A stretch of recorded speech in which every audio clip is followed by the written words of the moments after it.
Ladies and gentlemen, welcome back to our YouTube channel once again.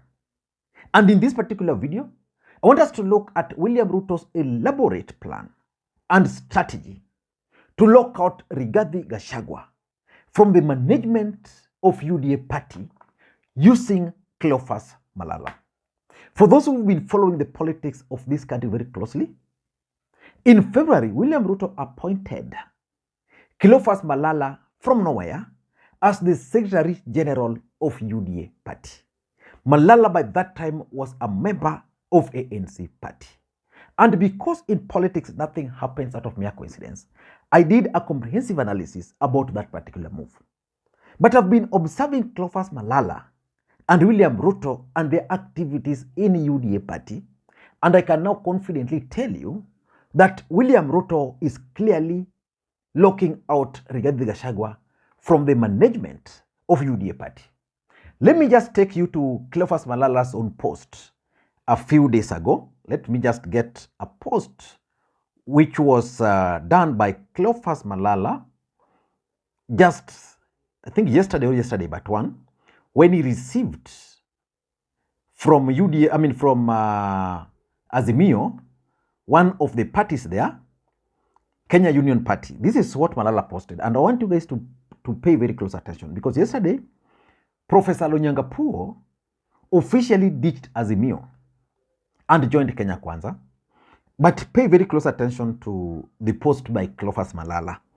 There's something there. He's saying, this afternoon, Kenya Kwanza Secretary Generals, led by yours truly, Cleophas Malala, he's talking of Kenya Kwanza, Cleophas Malala, UDA, a lawyer, Omboko Milema, ANC party, a lawyer, and Honorable Chikati, Ford Kenya, entered into post-election coalition agreement with Kenya Union Party under the leadership of former West Pokot Governor, Professor of Applied Mathematics, John Lonyangapuo.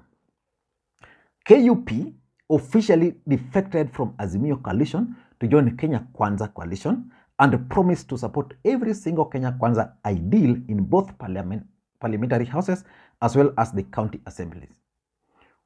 Other notable leaders present included, pay very close attention, Honorable Silvanus Osora, there was Bungoma Senator Wafula Wakoli, and Webuye East Member of Parliament Martin Wanyonyi Pepela, among several others. Now, from those who accompanied Malala, who can you tell me is representing the face of Rigathi Gachagua? And Malala has been moving around the country since he was appointed. I can clearly tell you, Malala is on a mission, and that mission has been allocated to him by none other than William Samoei Arap Ruto. So I want us to look at the strategies, which probably why Ruto is locking Rigathi Gachagua out of the management of UDA party. Before we do that, for those who are watching this channel for the first time, I want you guys to take a second or two, click that subscribe button so that next time we produce a video like this, YouTube will automatically notify you. And to the subscribers, I want to continue thanking you guys for your continued support, because without that support, this channel cannot be where it is. And for this particular video, I want to ask you guys to just give it thumbs up. That's the best way you can support the channel. You can also drop your comment and also share the videos to your friends. And on the same breath, allow me to thank Patrick, I received your coffee, and Lamek Change, I received your coffee too. Thank you guys. You can also do the same using the numbers on your screen. Now, let us get back to this issue of Ruto locking out or shutting out Rigathi Gachagua from UDA party, because it is clear that when William Ruto appointed Malala, there was that reason. And again, in politics, there's been these talks that William Ruto is not necessarily keen on the mountain, but is trying to extend his influence outside the mountain. And that explains why Alice Wahome is also very bitter with Ruto. And I'm going to do another analysis about the move by William Ruto to reallocate money which was meant for the mountain to other regions. And Alice Wahome, as the Minister for water and irrigation was not informed. I'm going to do that. But why do you think Ruto would try to lock Rigathi Gachagua out of the affairs of UDA party? For me, number one, which I think is the main thing, is William Ruto's own experience with Uhuru Kenyatta as a DP. You know, Uhuru Kenyatta was the president of the Republic of Kenya. Ruto was the deputy president. But in essence, Ruto was running the affairs of Jubilee. Initially, Jubilee party was a coalition between the URP, which was William Ruto's, and then there was the other one, which was the TNA. They merged. But Ruto was the one controlling that party, to an extent that by the time we were going for the 2017 election, it is alleged that Ruto was so powerful as a deputy president and was in charge of the party to an extent that William Ruto literally determined who got elected, because Jubilee was later on merged, who got elected in 2017 in the mountain. You know, Ruto was a deputy president and he did that. Now that Rigathi Gachagua is a deputy president, Ruto fears that if he allowed Rigathi Gachagua to have a bit of control on a UDA party, then he can do the same thing and will have control over the party. Because if you look at the numbers, if the mountain were to unite around Rigathi Gachagua, I mean, he will have a head start against Ruto. So Ruto is not going to allow that. He's not going to allow that. He wants to take full control, and he can only take full control by ensuring that the next available threat, who is the deputy president, who happens to be Rigathi Gachagua, is kept very far away. In fact, right now, the way UDA operates is that you can't even tell there's a party and there's a government. Ruto is doing his things, and he has left everything in the hands of Malala. And Malala is now working very closely to ensure that Rigathi Gachagua is kept very, very far away. So William Ruto's own experience, he did this to Uhuru. He cannot allow any other person to do it. So that's number two. I also see Musalia Mudavadi's factor in all these schemes. The truth of the matter is that Ruto is keen on Musalia Mudavadi. And the question is he now trying to shift UDA party from Rigathi Gachagua or from his traditional base, which is the mountain and Rift Valley, to now Western Kenya? That's why I read for you that particular post by Malala, because Malala was accompanied by the Secretary General of Ford Kenya, who is a lawyer, the Secretary General of NC Party, who is a lawyer, and now himself, the Secretary General of UDA, a lawyer. So which means three lawyers forming three political parties in UDA met. And those who accompanied them were also members of the lawyer community apart from Osoro. Where is Mount Kenya in the affairs of Jubilee Party? I mean, or in the affairs of UDA Party? That is the question.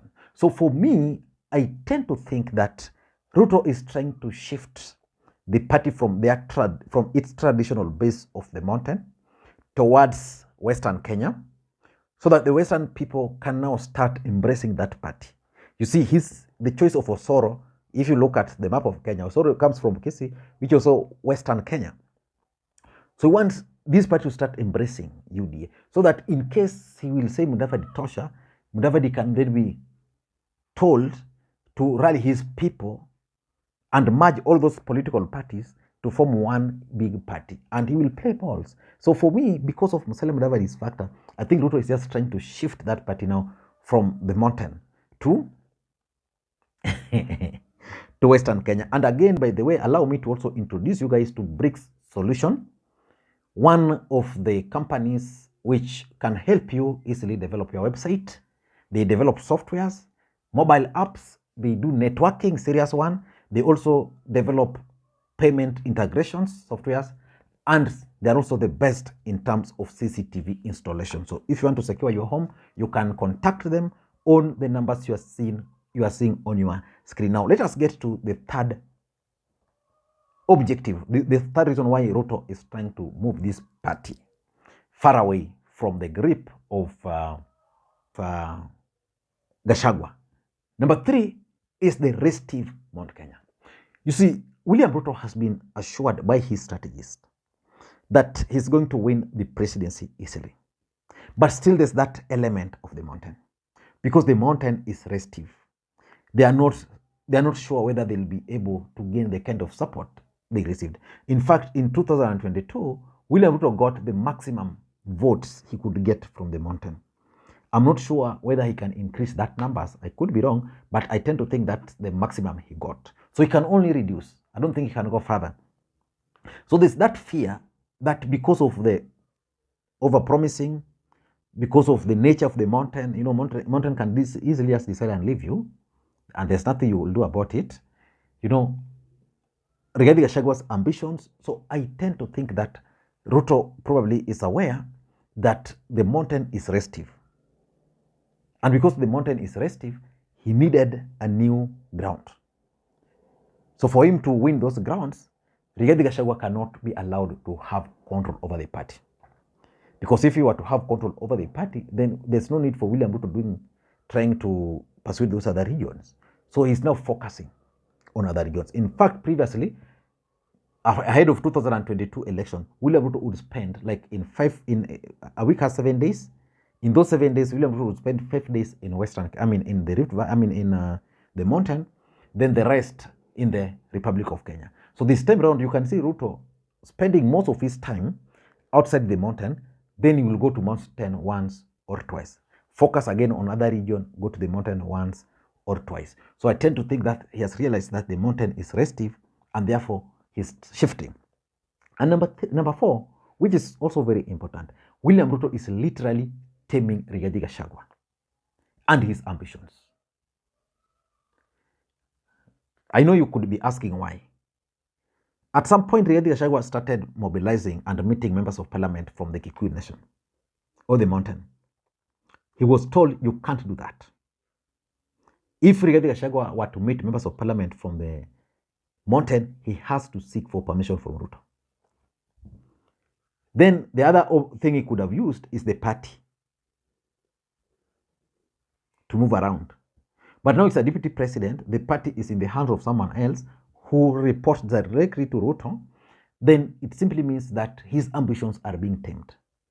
Which means for him, if he were to start rebelling today, he must first of all begin by forming his own party.